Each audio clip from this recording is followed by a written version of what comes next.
আজ আমি আপনাদের সঙ্গে শেয়ার করেছি ফুলকপি, বড়ি আর রুই মাছ দিয়ে একদম শীতকালের একটি খুবই টেস্টি রেসিপি আপনাদের সঙ্গে শেয়ার করেছি। আপনারা এভাবে বাড়িতে একবার ট্রাই করতে পারেন।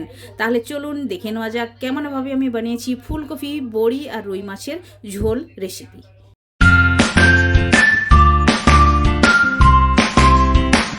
Hello everyone, welcome to my channel. কি রান্না করিতে আপনাদের সবাইকে স্বাগত। আশা করি আপনারা সকলে ভালোই আছেন।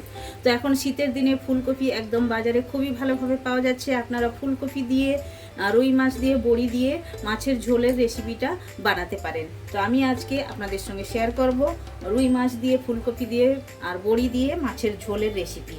আর অনেকে তো বানাতে জানেন, খুবই ভালোভাবে বানান, কিন্তু আমি যেভাবে বানাবো এভাবে আপনারা বাড়িতে একবার ট্রাই করতে পারেন। তাহলে চলুন, যে আমি উপকরণগুলো নিয়েছি ওগুলো এক এক করে আপনাদের সঙ্গে শেয়ার করব। সামনেই তো আছে এই যে 8 পিস আমি মাছ নিয়েছি। তো 8 পিস মাছ আমি মানে নেজা, চাকা আর পেটি মাছ করে আমি নিয়েছি। এই যে দেখুন 8 পিস নিয়েছি, আর এটা লবণ হলুদ মাখিয়ে নিয়েছি। আর যে মশলাগুলো লাগছে ওগুলো আমি এক এক করে শেয়ার করে নেবো। দুটো পেঁয়াজ, আমি একটু পেঁয়াজ কুচিয়ে নিয়েছি আর একটু বেটে নিয়েছি, আর একটি টমেটো নিয়েছি, দুটো মানে মিডিয়াম সাইজের টমেটো নিয়েছি, আর ধনে পাতা নিয়েছি।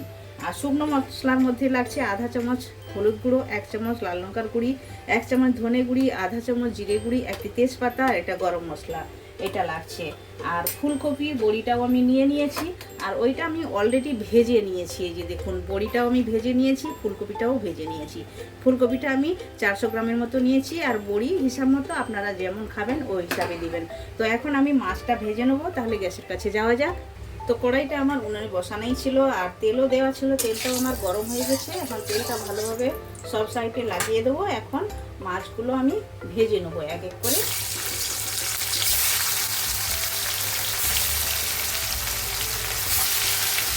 ভালো করে লাল লাল করে ভেজে নেবো। তো মাছগুলো সবগুলো ফ্রাই করে নিয়েছি। এখন কড়াইতে তেল দিয়ে দিয়েছি, একটু ফোড়নে দিলাম আমি ছোটো এলাচ, দারচিনি, লবঙ্গ, আর একটা দেবো তেজপাতা।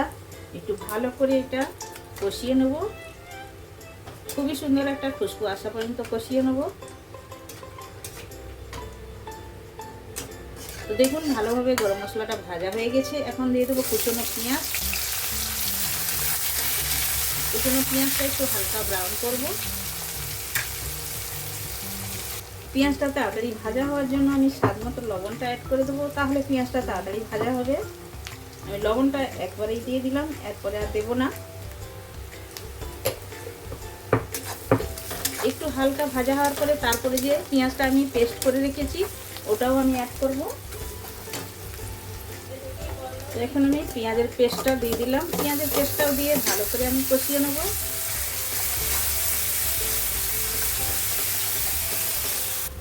তো এখন 1 চামচ আমি আদা রসুনের পেস্ট দিয়ে দিলাম, এটাও ভালো করে কষিয়ে নেব। তো আদা রসুনটা ভালোভাবে ভাজা হয়ে গেছে। আমি টমেটোও দিয়ে দিয়েছি, আর টমেটোটা ভালো করে এখন কষিয়ে নেব। আর টমেটো কষানোর টাইমে আমি শুকনো মশলাগুলোও অ্যাড করে দেবো। সবগুলোই দিয়ে দিলাম একসঙ্গে, দিয়ে ভালো করে এখন কষাবো। আর এই টাইমে গ্যাসের ফ্লেমটা একদম স্লো রাখতে হবে মশলাটা কষানোর জন্য। তো দেখুন মশলাটা ভালোভাবে কষিয়ে নিয়েছি, একদম সাইডে সাইডে তেল ছেড়ে দিয়েছে। এখন ভেজে রাখা ফুলকপিটা অ্যাড করে দিলাম, দিয়ে একটু নাড়াচাড়া করব। ফুলকপির ভিতরে মশলাটাও চলে যাবে। ফুলকপিটা দেওয়ার পরে আমি ভালোভাবে কষিয়ে নিয়েছি, সাইডে তেল ছেড়ে দিয়েছে। এখন আমি জল অ্যাড করে দিলাম, দিয়ে একটু নাড়াচাড়া করব। তো ফুলকপিটাও সেদ্ধ হবে হিসাব মতো আমি জলটা দিয়ে দিয়েছি। এখন ভালোভাবে ফোটার জন্য অপেক্ষা করব। ঝোলটা ফুটতে আরম্ভ হয়ে গেছে। এখন মাছগুলো আমি অ্যাড করে দেবো।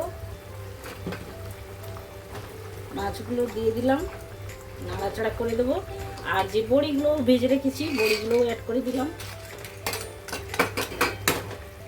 দিয়ে ঢাকনা লাগিয়ে আমি 2 মিনিটের জন্য ছেড়ে দেবো।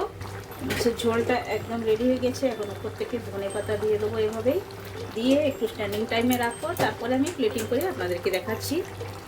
তো ফুলকপি দিয়ে মাছের ঝোলটা দেখুন একদম রেডি হয়ে গেছে। দেখতে যতটাই কালারফুল, খেতে অতটাই টেস্টি। আপনারা এইভাবে একবার বাড়িতে ট্রাই করতে পারেন।